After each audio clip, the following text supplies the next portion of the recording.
Hola, espero que estén muy bien. Bienvenidos a esta nueva cápsula en donde vamos a hablar sobre el realismo científico. Em, Déjenme quiero mostrarles un video. Está acá. em, a modo de introducción. Tengo que sacarme por el micrófono. Voy a interrumpir en algún punto del video y les cuento más o menos de qué se trata. Esto es un debate. Está ocurriendo en un teatro en Oxford. La persona que está aquí con la corbata con pingüinos es Richard Dawkins, un biólogo bastante famoso, neodarwinista, entiendo. Y la persona que lo está moderando la discusión o la entrevista o qué sé yo, el debate, es un filósofo de la ciencia. Eso, la traducción es bien mala, pero ahí más o menos voy comentando de qué se trata. Ya. Okay, so the question's about the nature of scientific evidence. You both said, and I think most people here would agree with you, that we're justified in holding a belief if there's evidence for it or if there are logical arguments we can find that support it. But it seems like this in itself is a belief which would require some form of evidence. And so if so, I'm wondering what you think would count as evidence in favour of that, and if not, how do we justify choosing that heuristic without appealing to the same standard that we're trying to justify? So how do we justify, as it were, faith that science will give us the truth? Is that the place? How do you justify scientific method? Yes. Basically, what he said. It works. It works. Ya, pues se perdieron, hizo una tremenda pregunta el tipo y al final era como, bueno, ¿cómo justificamos nuestra fe que en la ciencia nos va a decir la verdad? ¿Cómo justificamos el método científico? Y ahí Dawkins empieza a responder, funciona. Y fíjense que el filósofo se mueve un poco y va a decir algo y fíjense después en la reacción de Dawkins. Planes fly, cars drive, computers compute. It's an inductive argument. If you base medicine on science, you cure people. If you base the design of planes on science, they fly. If you base the design of rockets on science, they reach the moon. It works, bitches. Bueno, no sé si se dieron cuenta, ¿no? El filósofo, el tipo empieza a responder, bueno, si vas a... si te vas a ver la ciencia, los aviones vuelan, los autos andan, y el filósofo le dice, un argumento inductivo. Y ustedes ya saben todo esto de la inducción y de Popper, que está en contra de la inducción, y porque no demuestra nada, porque en el fondo es un argumento medio blando, y él se ríe un poco, así como, tú no sabes nada. Y Dawkins ahí se enoja y dice, bueno, lo que dice, ¿no? Y lo que dice es más o menos esto. Si lo que dice la ciencia no es verdad o aproximadamente verdad, y si es que la ciencia, si lo que dice la ciencia no refiere, es decir, si la ciencia habla de electrón y no existe el electrón, o habla de átomo y no existe el átomo, o habla de genes y no existen los genes. Entonces, ¿cómo podemos justificar su increíble éxito? Sería una coincidencia cósmica, un milagro que la cosa funcionara como funciona. Entonces, como los milagros no son racionales y las coincidencias cósmicas no existen, entonces lo que dice la ciencia tiene que ser verdad o aproximadamente verdad. Si lo ponemos como argumento, la cosa sería algo como esto. La primera premisa, una teoría T acerca de un fenómeno X que predice P, dadas las condiciones C. La segunda premisa, se dan las condiciones C y efectivamente se obtiene P posterior a ello. Y la tercera premisa, no existe X. La teoría T no refiere a nada en el mundo. Entonces, como conclusión, no se conocen, puede que no exista un vínculo entre las condiciones C y la predicción P. Y es mera coincidencia que se pueda formular una teoría T. T no explica por qué se da P dado C. pongamos esto en contexto. Supongamos que hay una teoría acerca del coronavirus, virus, etcétera, tipo corona, que tienen una, una cápsula lipídica alrededor, qué sé yo, que son acerca de X, es decir, acerca precisamente de este virus, refieren a este virus, y que predice, cierta predicción predice que si un cierto número de muertos, que suena medio macabro, da ciertas condiciones de qué sé yo, de higiene, de número de qué sé yo, de ventiladores en los hospitales, de políticas públicas, etc. Entonces, todos supongamos que se dan todas estas condiciones que acabo de decir de políticas públicas, etc.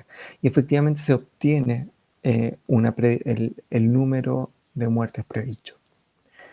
Pero ahora supongamos como premisa de que efectivamente no existe el virus, no existe el coronavirus. Y la teoría T, o sea, la teoría esto de que tiene una membrana lipídica y que por eso lavarse las manos funciona, porque el jabón disuelve los lípidos y mata el virus, etcétera, de que eso en realidad no refiere a nada, no existe el virus.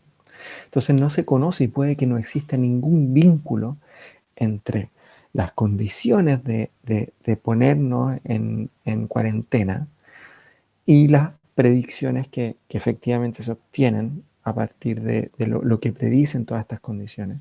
Y es una mera coincidencia. Es que se pueda siquiera formular esta cosa de que si me lavo las manos el virus no va a estar. Porque no existe el virus. Perdón, está sonando ahí el grifo. Entonces, la teoría T no explica por qué se da la predicción dada estas condiciones. Y eso parece ser absurdo, en verdad. O sea, si yo pongo ciertas condiciones, apunto con cierto ángulo, tengo la dirección del viento, etcétera, y predigo que la bala de cañón va a llegar a cierto lugar y la cosa llega a cierto lugar, y yo estoy basándome en todo lo que sé de gravedad, de la pólvora, de todas esas cuestiones, pero no existe algo así como pólvora, ni existe algo así como gravedad. Entonces una mera coincidencia parece ser increíblemente absurdo. Entonces si yo niego la conclusión, yo niego de que de que no exista ningún vínculo entre las condiciones y la predicción, entonces tengo que negar alguna de las premisas de arriba. Y la que tengo que negar más, la que parece más plausible, más razonable de negar es ciertamente la premisa 3, de que no exista aquello que haga referencia. Esto no es un argumento en favor del realismo científico. O sea, yo no estoy deduciendo en mi argumento de que lo que me dice la ciencia es verdad, pero sí de alguna otra forma es una inferencia a la mejor explicación. O sea, si no fuera verdad, parece que es realmente absurdo que se obtengan las cosas que se obtienen.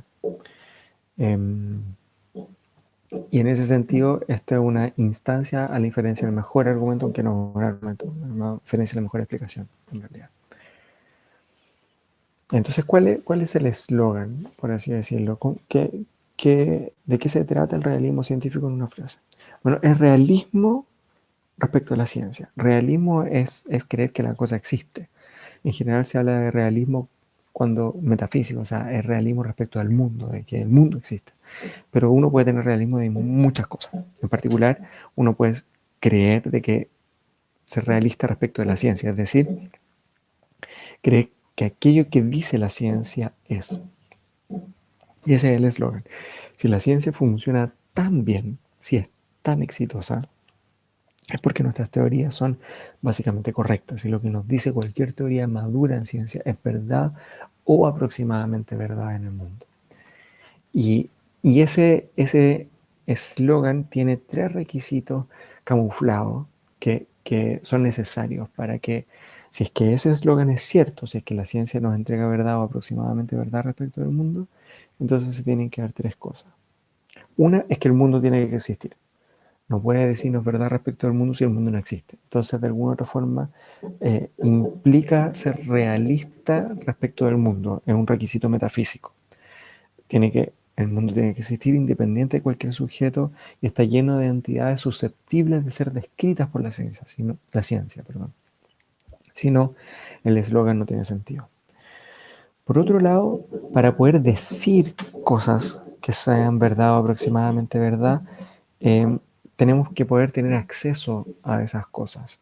Es decir, este es el requisito epistémico. Yo tengo que poder llegar a conocer aquellas entidades que componen el mundo para poder llegar a describirlas, para poder llegar a conocerlas. Este es el requisito epistémico. Recuerden, epistémico tiene que ver con nuestro conocimiento. Y por último, está el requisito semántico. Y es que las entidades teóricas usadas en ciencia genuinamente refieren a entidades reales en el mundo. Los términos científicos son referenciales y acertóticos. Esto quiere decir de que si yo, para que, de nuevo, todo esto es para que el eslogan arriba sea, se mantenga, o sea, pueda ser cierto. Si la ciencia me dice, habla de genes, entonces la palabra gen tiene que referir a algo en el mundo. El significado de gen tiene que apuntar a algo genuinamente. Y ese es el requisito semántico. Entonces, estas tres cosas se tienen que dar para que el eslogan efectivamente funcione. Y eso es el realismo científico. Puesto en palabras de un par de científicos, un realista científico como Silos es un filósofo realista, el científico dice que si la ciencia, si nuestra mejor ciencia no es nuestra mejor guía hacia nuestros compromisos ontológicos, entonces nada lo hace. Es decir, si nos vamos a comprometer con la existencia de algo, tenemos que escuchar la ciencia. La ciencia nos guía, porque la ciencia dice verdad, o aproximadamente verdad, es lo mejor que tenemos. Ivan Frasen, que es otro filósofo de la ciencia que no es realista científico, antirrealista de hecho, pero que para poder atacar el realismo tiene que caracterizarlo, dice que la ciencia pretende entregarnos a través de sus teorías un relato literal y verídico respecto de qué es el mundo. Aceptar una teoría científica implica creer que es verdadera. Eso es el realismo científico. Entonces, en hiperresumen, ser realista científico no significa creer que existe el mundo, significa creer que lo que dice la ciencia es verdad. Porque recuerden que la ciencia, y hemos hablado de esto en cápsulas anteriores, la ciencia es una empresa humana que entrega conocimiento proposicional, entrega proposiciones que dicen algo respecto del mundo. Ser realista científico se compromete con que aquellas cosas que dice la ciencia son verdad o aproximadamente verdad. ¿Y por qué? ¿En qué se basan para esa fe en que la ciencia nos dice que lo que la ciencia nos dice es verdad o aproximadamente verdad? En que el éxito es rotundo e innegable. Bien, eso es la introducción al realismo científico. En las próximas cápsulas vamos a ver críticas al realismo científico y algunas posibilidades para salvar esas críticas. Así que eso sería todo por esta cápsula y yo con eso me despido. Que estén súper bien. Hasta luego.